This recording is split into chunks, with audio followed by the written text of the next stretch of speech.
Other advertisers. This program is sponsored by Manuchehri. And good morning, everyone. Benny here. So just want to give you a quick reminder. The show coming up next is an encore presentation of the Manuchehri show. She, of course, is traveling for the next couple of weeks during her retreat. And I decided to dip back into Marie's amazing vault of shows. And we're going to bring to you an awesome show she did with Luke Adler and Luke Adler Healing back in 2016. So no call-in show today. Enjoy.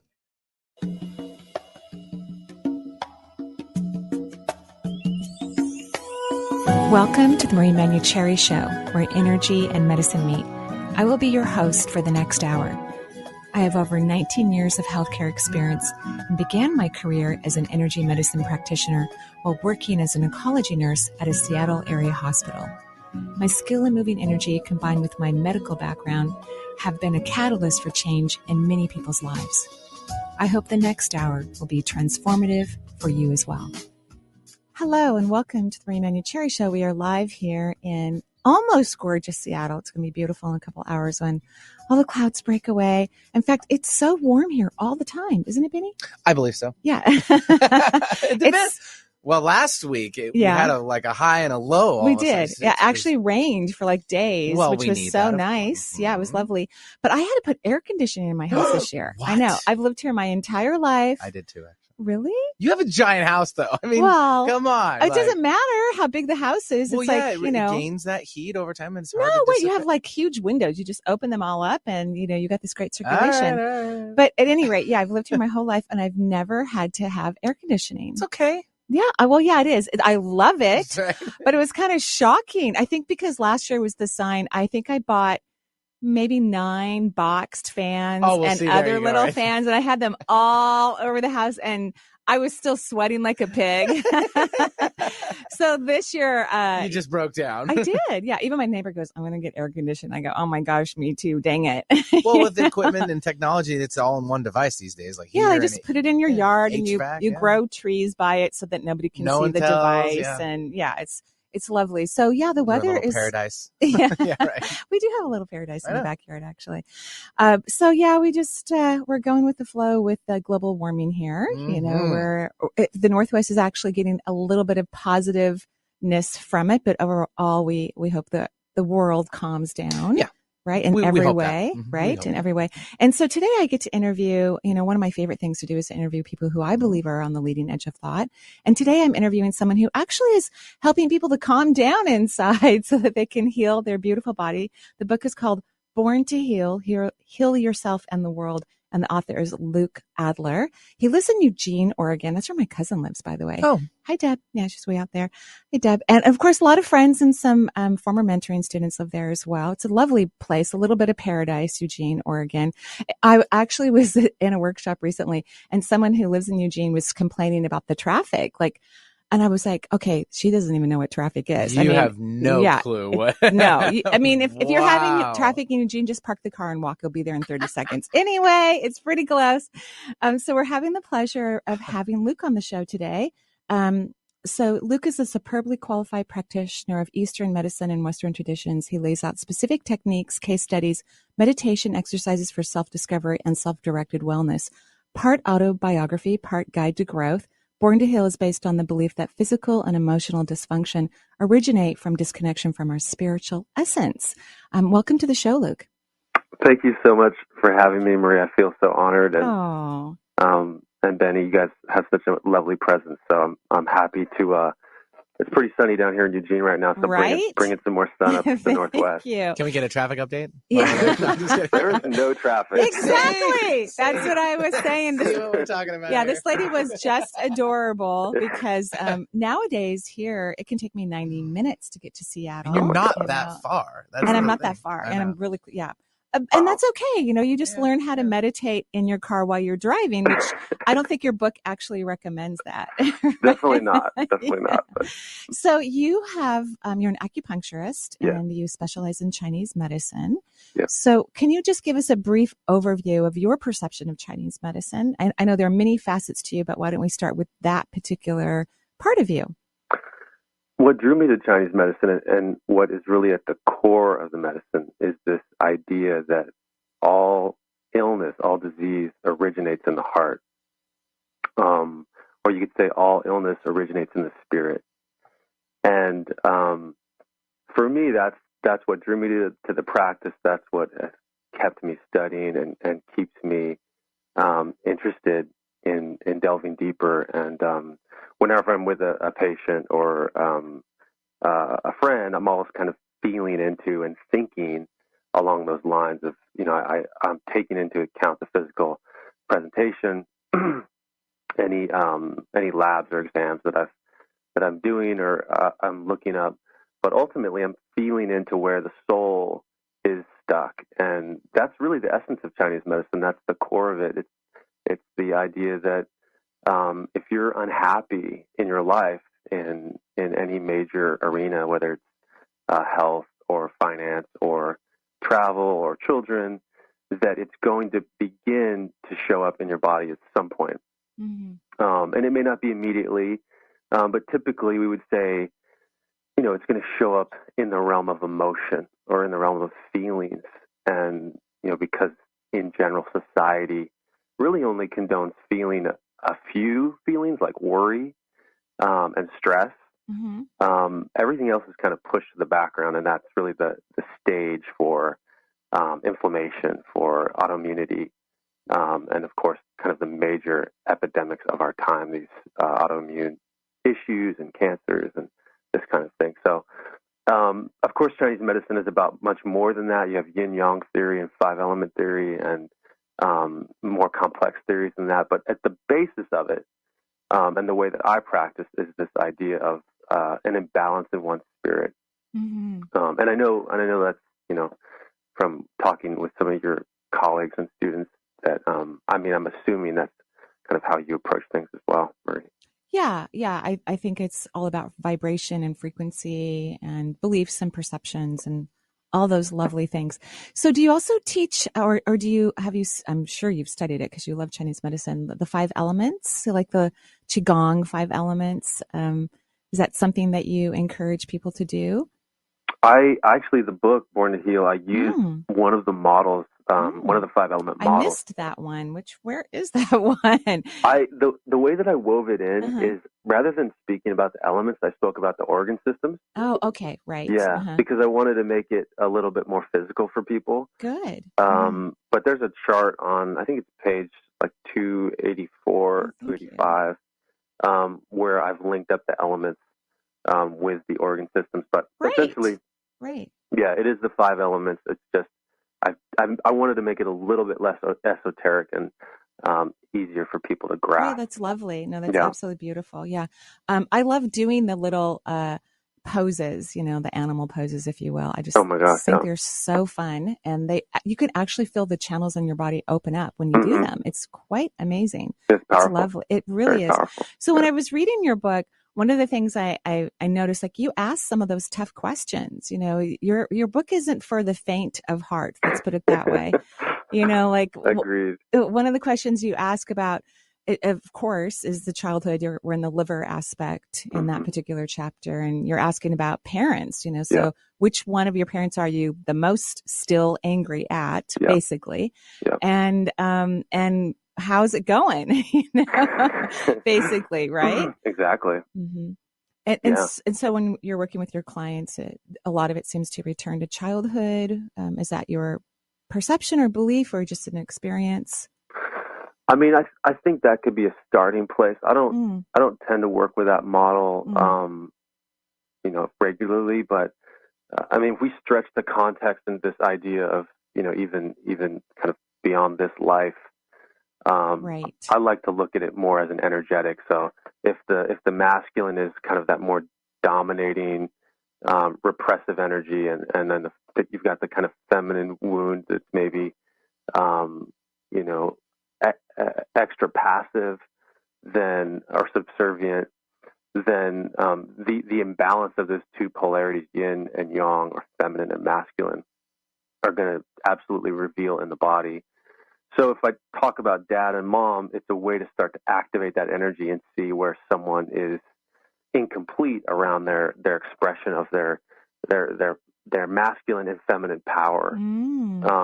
Their ability to love powerfully, their ability to feel powerfully and to express themselves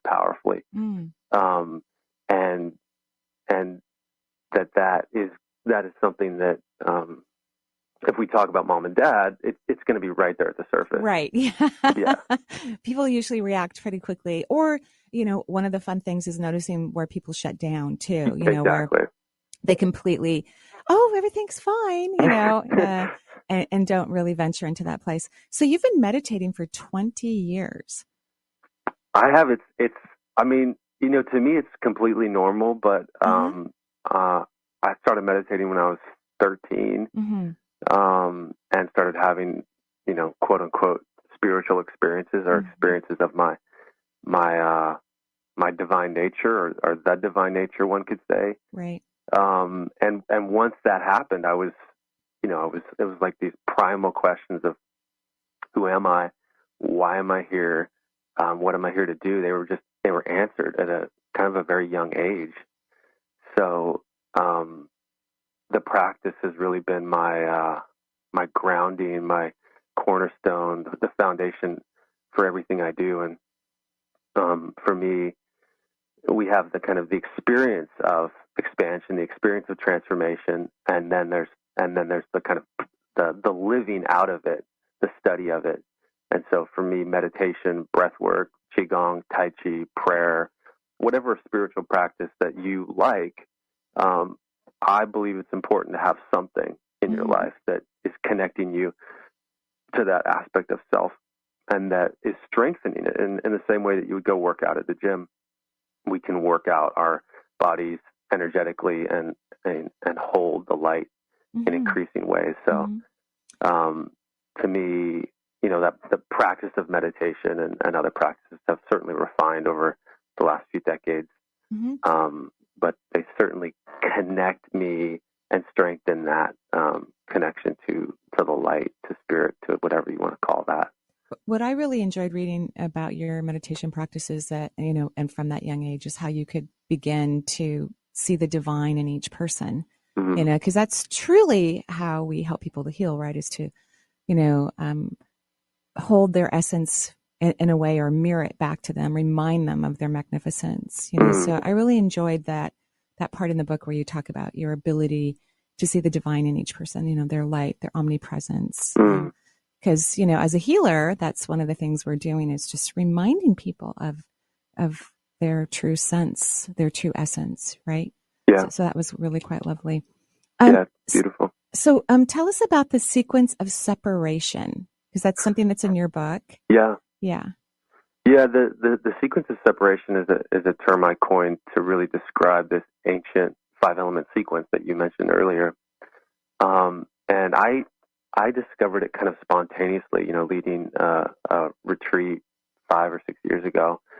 And as I was working with people, as they were releasing, in a group, I'm asking them questions like you say about their mom or dad, and they're getting activated and they're feeling and maybe resisting what they're feeling. And I saw that they would move through a certain sequence of emotion. And if they were really resistant, they wouldn't say anything at all. They'd really be kind of clammed up, which would relate to fear. And if they had a little bit more opening, they would maybe try to figure out the answer to the question I was asking them with their mind. They'd kind of be thinking their way through it, and so forth. As they open more, they might get a little bit angry as they kind of started to feel how they were suppressing themselves. And then, of course, they would feel sadness and begin to cry. And that would be when the heart would begin to open, the heart center, the heart chakra, that prism of light that spirit enters in through the body. And so the sequence of separation is really the sequence by which we begin to feel separate from the divine. And that manifests physically. And it begins with the lungs being the system that brings us into our body.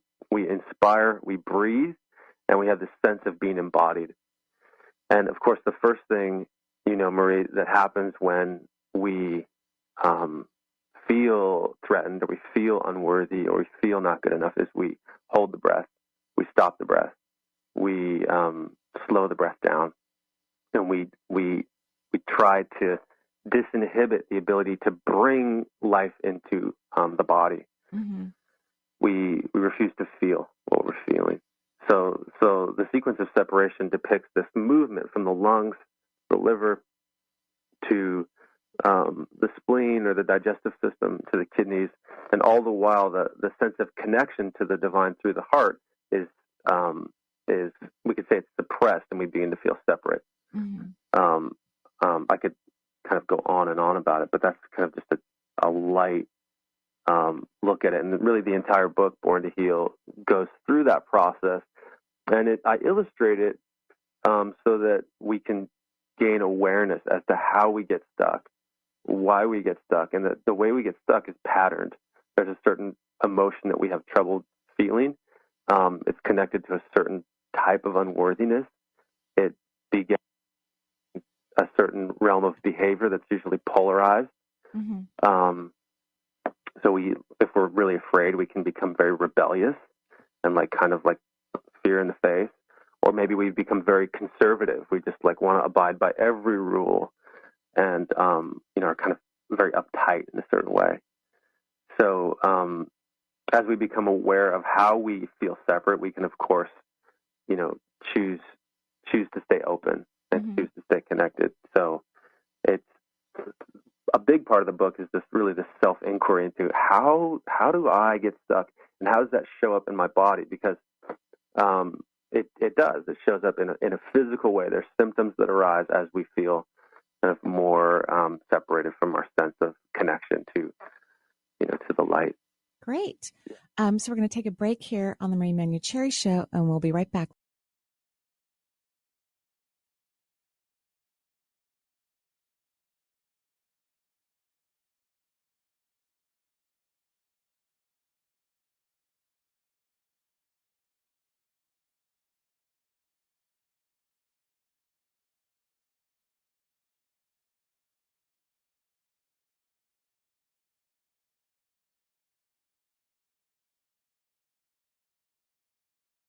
Important to say? Want to help improve our world? Need to promote your business uniquely and effectively? KK&W is the answer. Our staff helps broadcasters and podcasters create professional sounding audio. Bring your talent and let our experts help you craft a radio show or podcast that best delivers your message. Learn more at 1150kknw.com. That's 1150kknw.com. KK&W, talk variety that's live and local.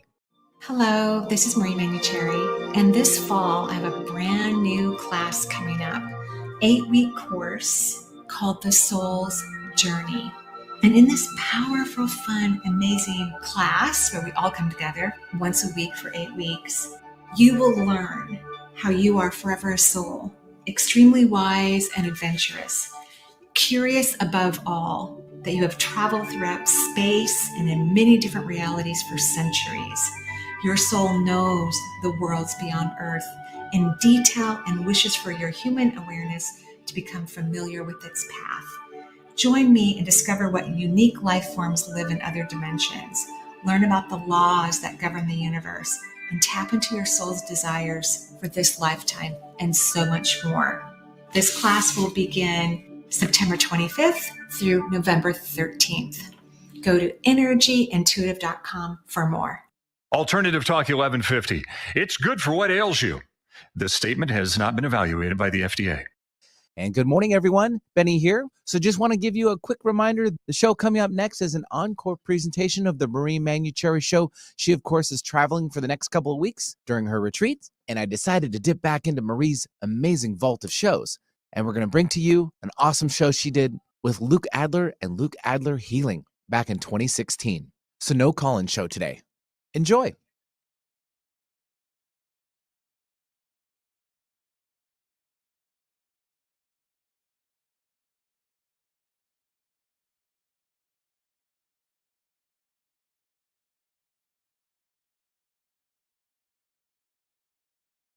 Adler. He's the author of Born to Heal, Heal Yourself, Heal the World, and he lives really close to us in Eugene, Oregon, which is wonderful. Welcome back to the show. Thank you so much.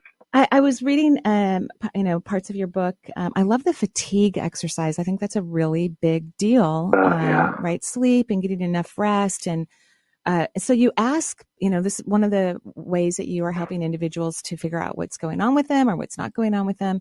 is you ask point questions to have them to start to investigate internally what could be awry. And so in here you ask, how do I use fatigue to avoid being present and or responsible to the needs of my loved ones and myself? That's really fascinating, where people can kind of turn off and be tired and, those kind of things. And you go on to ask, am I lethargic? Is it hard for me to get my energy moving throughout the day? Do I get enough rest? What does rest look like for me?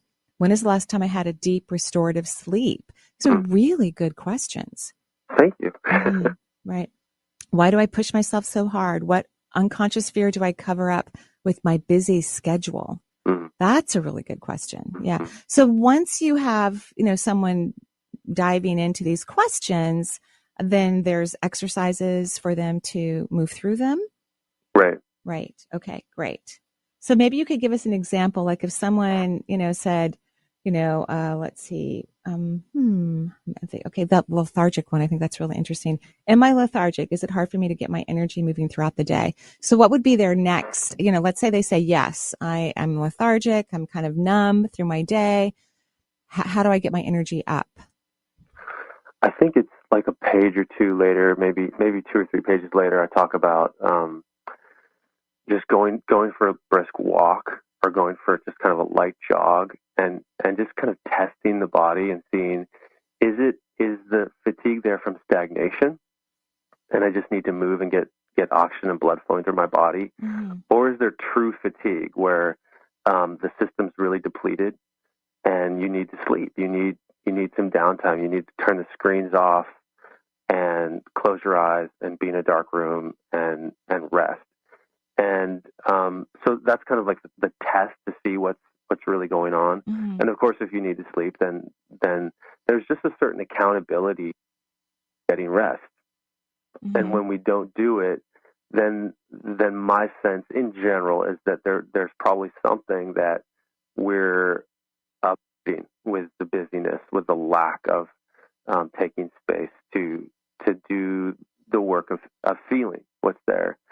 And of course, a lot of these questions, Marie, are from my experience clinically and from my own life, because I have tended to be kind of a slow waker and tired and sluggish. And so the lessons that I'm sharing are, from my own healing experience.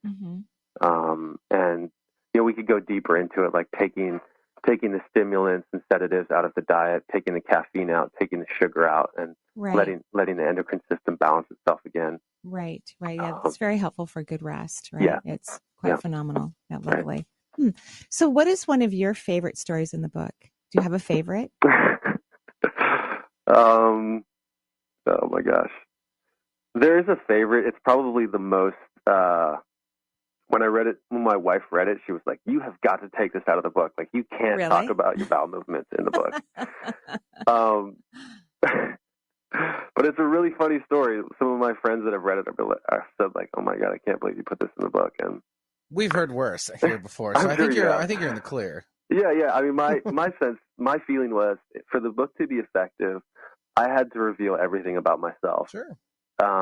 So I did, and I think it's in the spleen chapter. I talk about having IBS in high school, and playing varsity soccer and not being able to hold my bowel movements during a game, and having to literally run off the field and run across the street to the YMCA, which was the closest bathroom, and like my cleats clanging against the linoleum stairs, and like diving for the, as I call it in the book, the porcelain throne. So, I mean, I could go into greater depth of it, but just kind of revealing that aspect of my well-being and how it was, reflected as a lack of sense of security and safety during that time of my life,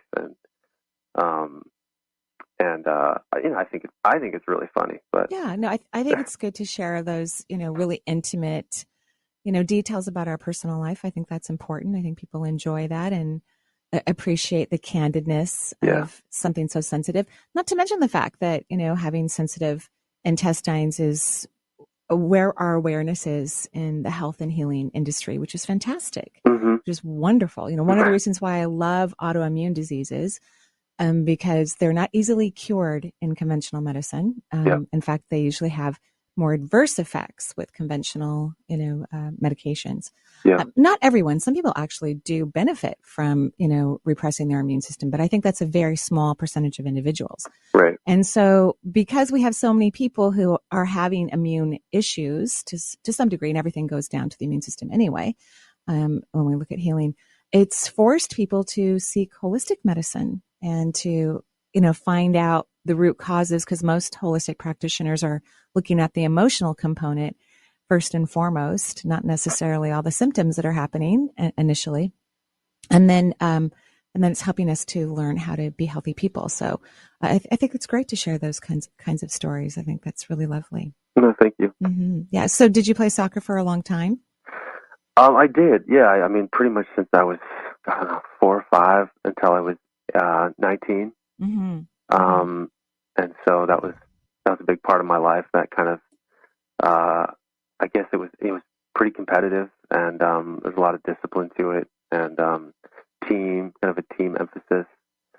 So I got to work out a lot of my lessons athletically, and burn a lot of energy playing sports. And of course, what I wanted to do is become a professional soccer player, but that didn't quite pan out. So turned out I had these kind of healing gifts that were there all along, and I eventually listened to them and developed them.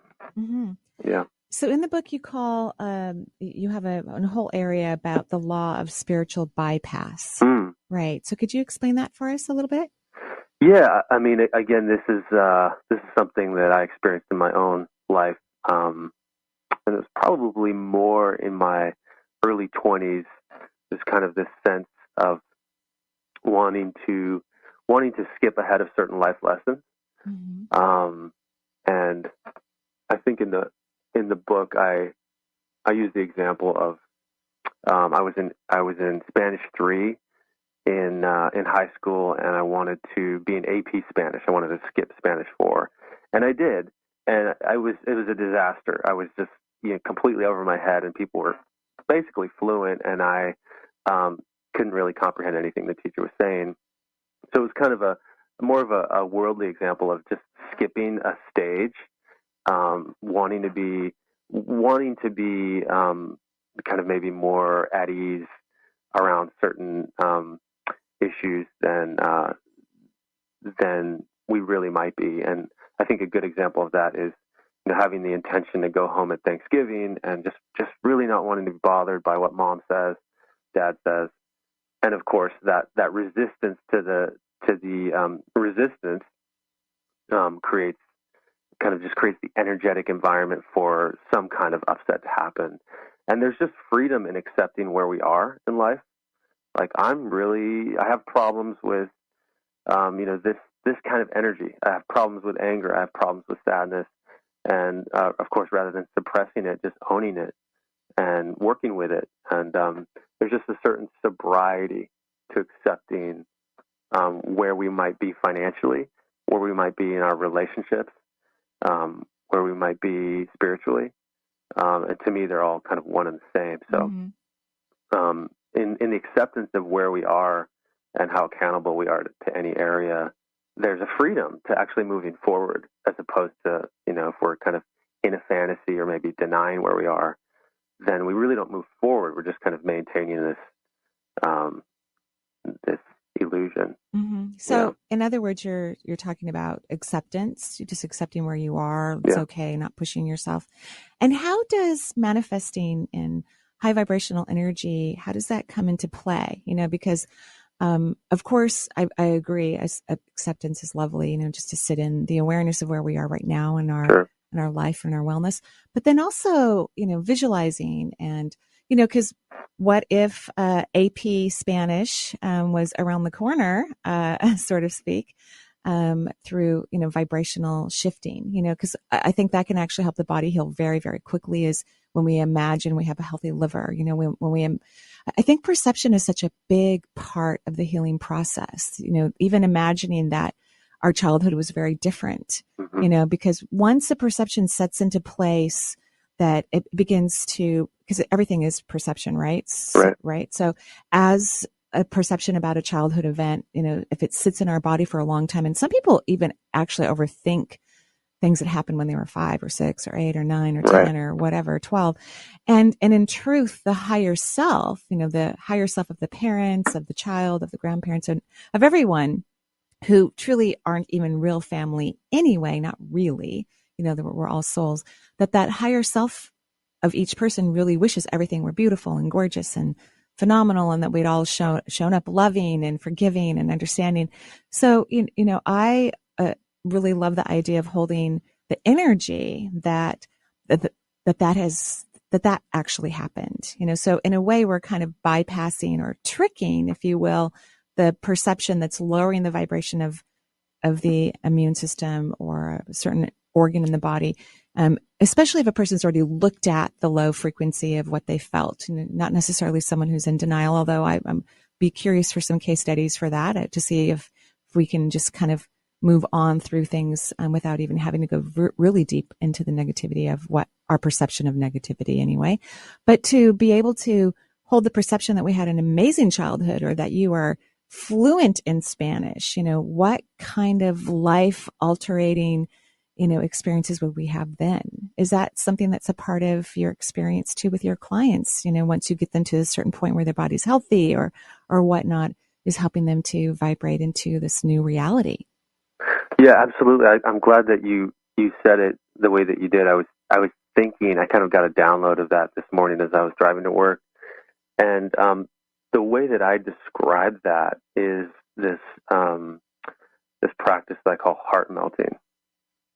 And to me, heart melting is it's really the highest practice, right? You have meditation, you have breath work, you have Tai Chi, Qigong, you have all these other practices that are kind of like you step out of life for a moment and you meditate or you do this practice. But then what happens when you go back into life and, your boss says something, your spouse says something, your partner says something, and you get activated. Heart melting is really that moment to moment awareness of how do we up level the vibration that maybe gets some aspect of the body gets reacted, and we feel unworthy. We feel not good enough. We feel something that is contracting. And heart melting is this ability to choose love in the midst of another feeling. Or I kind of look at feelings as really like the soul's talking to the body. And so feelings are really the spiritual expression. And if we can alchemize the feelings with love, we begin to shift that vibration, and that vibration begins to up level and begins to expand and begins to it's like an Olympic athlete that takes the anxiety at the starting block of the 100-meter race and turns it into excitement and runs faster. And to me, this really like the pinnacle spiritual practices. I'm in the moment, and all of a sudden I have this feeling, and it seems like nervousness, it seems like anxiety. Can I add love to it? What does that mean? Well, to me, that means, if I'm having a relationship with you, Marie, and I say, Marie, you're just fantastic. I think you're so wonderful. The words that I'm saying are going to create some kind of expansion, likely for you if you're open. And if I could say something like that to myself, or think it, or like you said, reframe it, like I'm having my tea in the morning. I could just look at the tea as like this benign thing of I'm just having tea. Or I could go, I have tea because it's healthy for my body, and it's just a way that I love myself. And that reframing of the tea from being this benign daily Groundhog Day kind of phenomenon to an act of self-love, it actually does lift me up.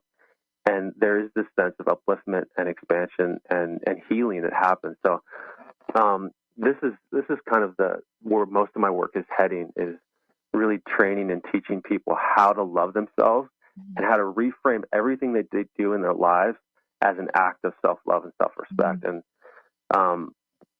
the more that I look at it, the more that I see that there's so many things that I do in a day that are reflections of love, but I don't necessarily take the time to acknowledge that.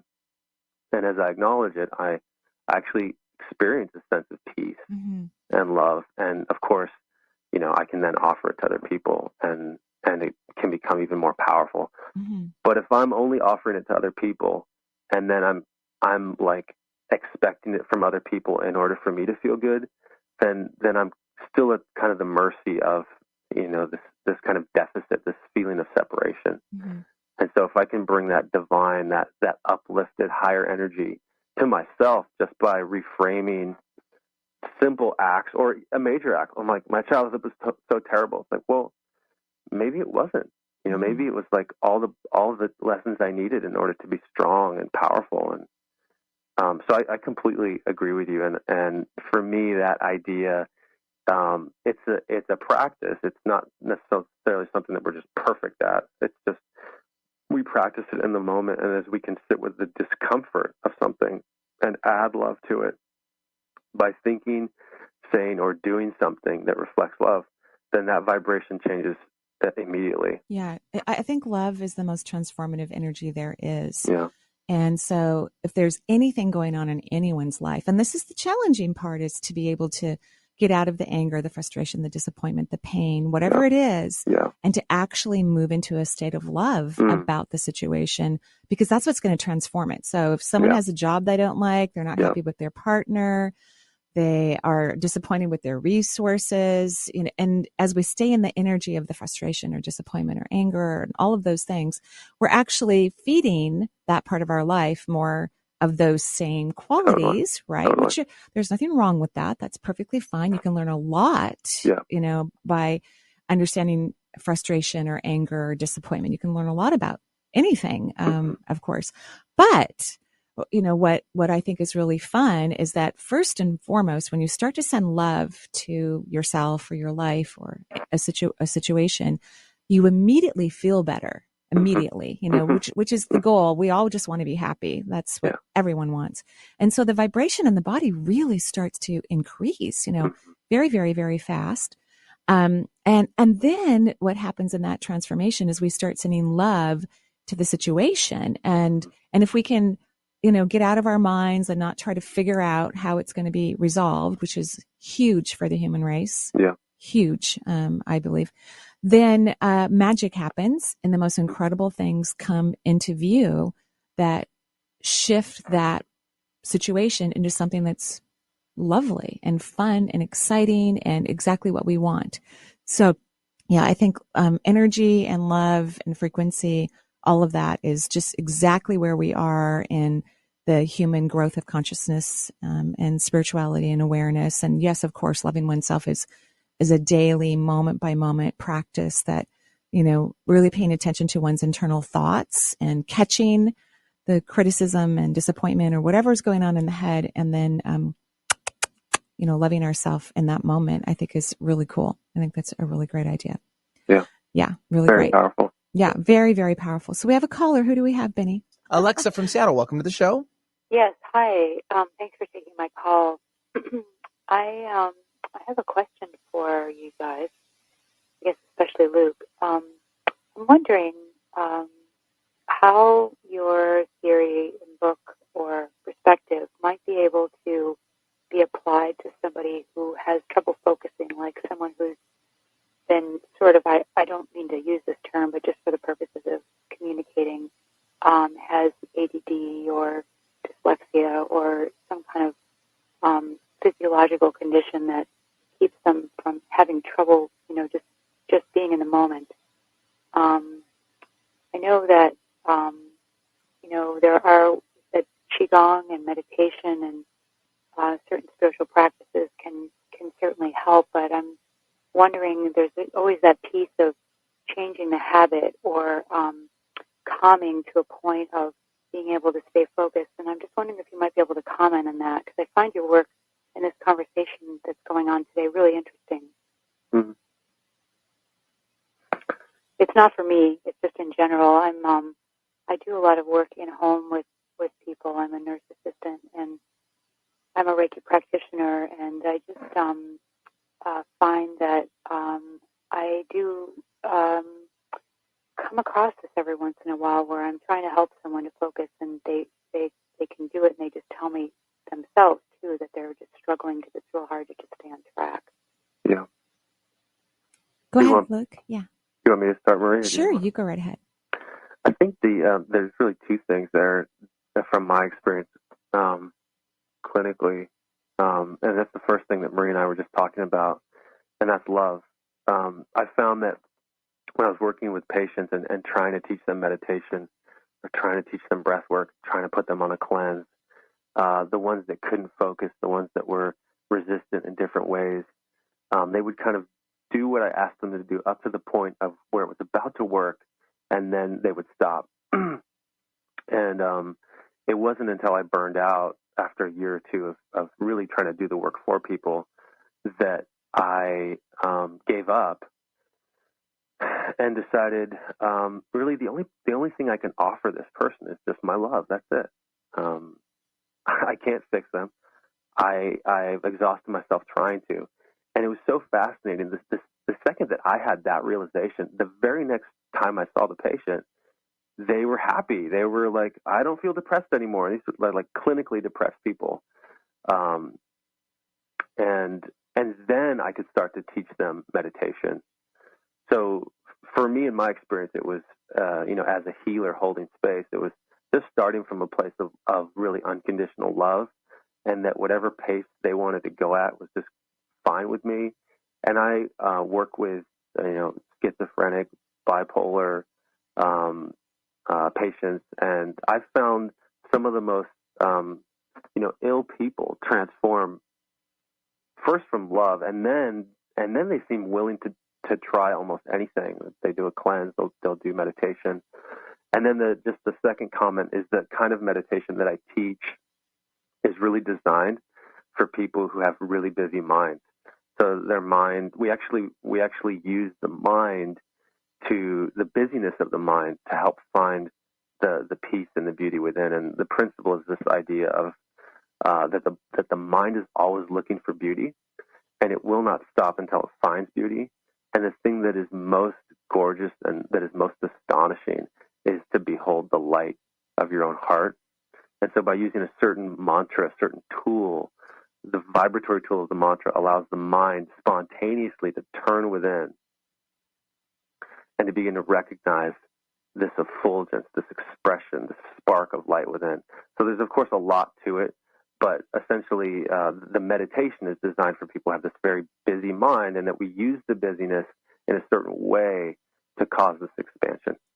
Yeah, I think what you just said is lovely. And one of the most important components, I think, of a healer is to not want your patient or your client to have a certain outcome.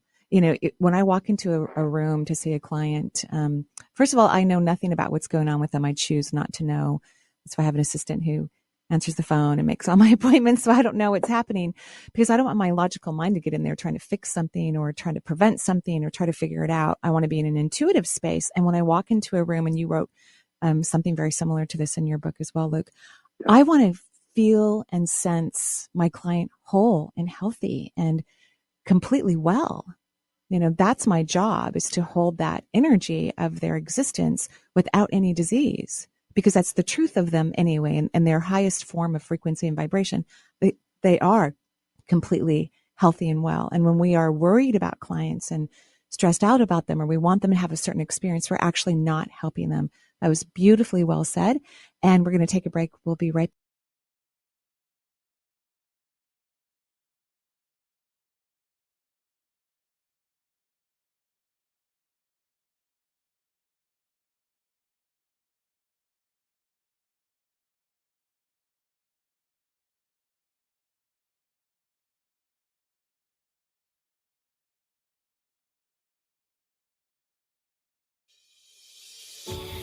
Did you know that your chakras and your auric field talk to each other all day long, communicating important messages and recipes to not only help your body to heal if it has a disease, to stay healthy, and actually to help you evolve and step into your magnificence?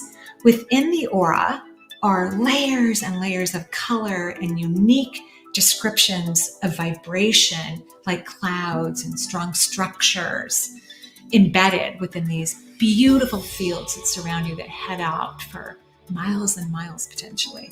these beliefs affect your auric fields and communicate to the chakras. And sometimes these beliefs are not really well embedded. They have been perhaps wobbled by previous lifetimes, and the information that they're sharing with your chakras could create problems.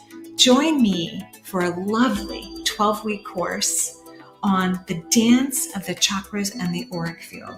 Discover how to listen to your aura and your chakras, learn how to communicate effective information to the auric field, which will enhance the chakra system and your human form. Understand how dialogue between the aura and the chakra affects your current reality and previous lifetimes too.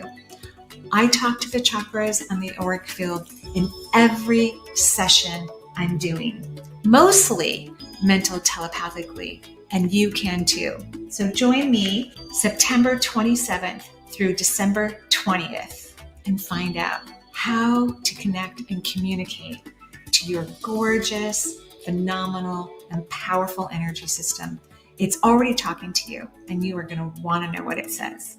For more information, visit energyintuitive.com.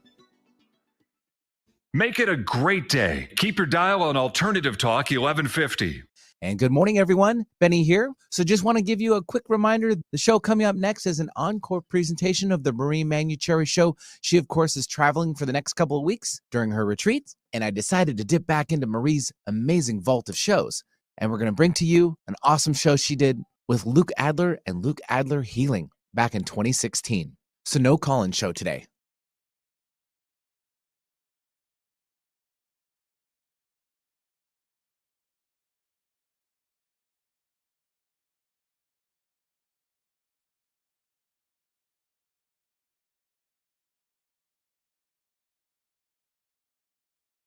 Sir? I mean, oh my gosh, right? A combination of... I Believe to My Soul is the name of it. Oh my gosh, I love it. In fact, I had the joy of sitting at Marymore Park on Sunday listening to the Seattle Symphony. Oh, really? It was amazing. Wow. Yeah, I loved it. I know a lot of people headed out there for it. Yeah, and then I was at the Mariners game the night before. Super fun. Took my mom and my brother. My mom had never been to a Mariners game. Yeah. It was a little gift from KKNW. Thank you. They were so sweet. Sure. Gave me some tickets. Mm-hmm. And they have great seats, by the way. They're not bad. Yeah, those are really good seats. Yeah. Right. Yeah. Right there. Yeah. Section 143. I know. Yeah. There. You're right. Yeah. It was really exactly, great. yeah. Lovely. So I had a very fun weekend.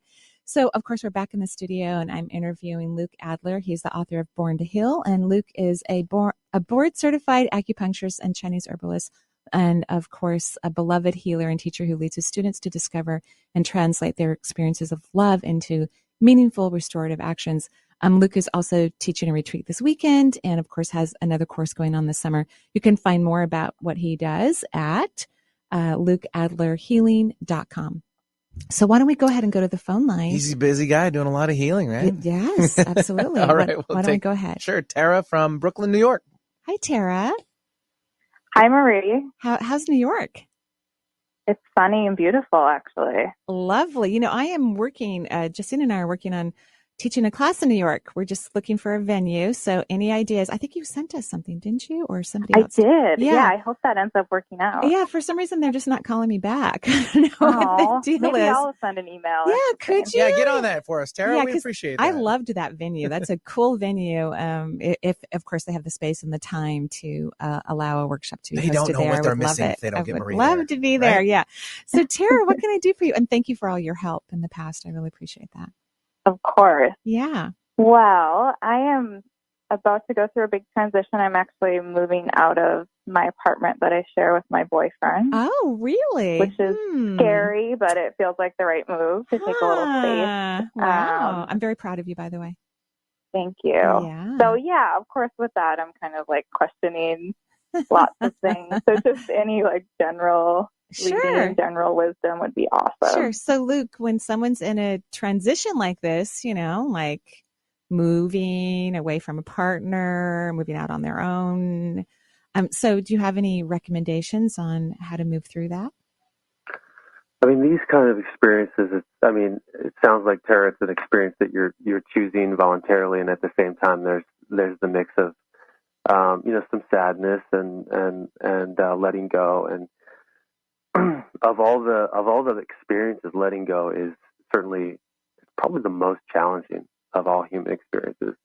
So the first piece of advice or coaching is just having compassion and really being gentle and tender with yourself. And when I talk about self-love, to me, the art of self-love is giving yourself the right frequency of love.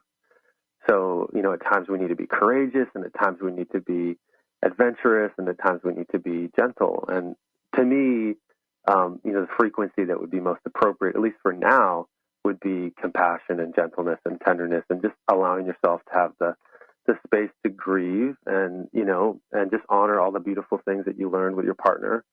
And like Marie said, at a certain point, just blessing the whole thing, blessing each other, and that you both move forward in the highest possible way. And then the other thing that I found to be really helpful with loss or with breakups or moving is some kind of spiritual practice, and probably one of the best is chanting. So moving the voice, when we move the voice, when we move the tongue, when we sing, it frees up the energy of the heart, and it brings sweetness to the heart. So it could be Sanskrit chanting, like in a yoga class, or just even it could be like gospel chanting or singing a song that you love to sing that just makes your heart feel good. And I mean, I could go on and on, but I think those two would be the most important. And the singing will really help to move the sadness and help uplift you. Thank you for reminding me of that. I do like chanting a lot, and I haven't thought of that. Yeah, that sounds great. Great advice. I love the whole idea. Yeah, this is exciting. So you're going on a brand new adventure. Yes, there's a part of me that's excited. Yeah, good. I think that's fantastic. That's really wonderful. And of course, we wish you the best in your new movement in your new adventure. And remember to hold your dreams, your desires as if they've already happened, not get caught up in the worry or the fear or the what if in a negative way, but to be in that positive energy that what you want has already been manifested and created, and that you are, of course, you would be in enormous gratitude for that, right? Right. And just so much joy of the magic of the co-creative process of allowing your dreams to come into reality. So stay in that energy rather than trying to figure everything out, the how, not the how, but the wow of the whole beautiful divine experience. Cool. Thank you very much. You're welcome. Both Have of you. a great day. Yeah. And thank you, Luke, so much for being on the show. It's just a pleasure to have you and to listen to your advice. And again, is this your first book? This is my first book. Yeah. Yay. Congratulations. Thank Born you. to Heal. Heal yourself, heal the world. Luke Adler. Thank you so much. Have a beautiful day in Eugene. Thank you so much for having me. All righty. Bye-bye.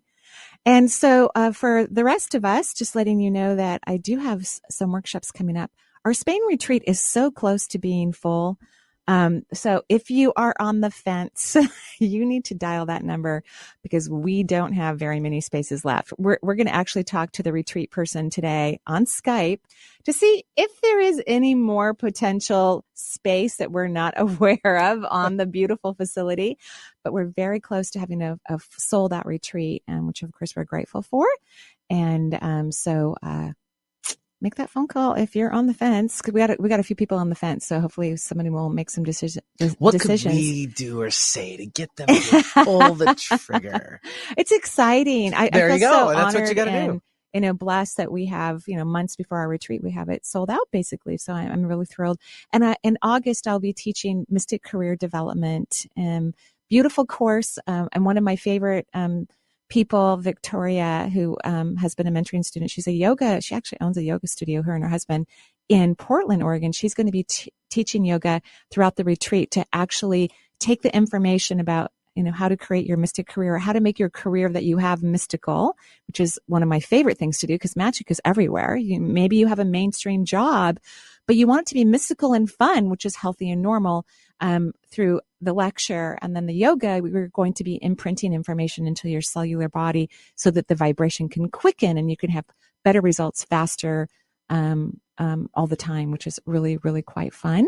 We're super excited about that. And then this year I am teaching Reiki once for the year. I usually teach it twice a year in October. So if you're thinking about becoming a Reiki master, it's a 2.5-day intensive, fun, amazing experience. We would love to have you. And thank you so much, everyone, for listening to the show. And thank you, Justine and Benny, for all of your help. And we wish everyone amazing and wonderful, joyful blessings. Bye-bye.